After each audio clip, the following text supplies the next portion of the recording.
Сотовый оператор просит казахстанцев зарегистрировать свои телефоны. Обладателей мобильных телефонов просят отправить ИИН на короткий номер для регистрации. Популярный в Казахстане сотовый оператор обязывает абонентов зарегистрировать свои мобильные телефоны. В СМС-рассылке указано, что это необходимо. С обновленным законом о связи от 9 января текущего года казахстанцев просят отправить ИИН на короткий номер на безвозмездной основе.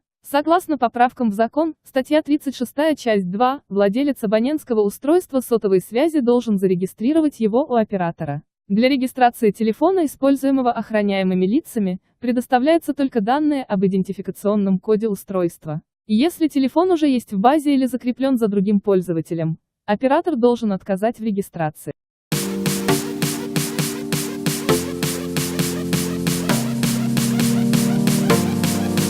Throw it up. Start twerking like Miley. Oh yeah, twerking like Miley. Don't pop it like Miley.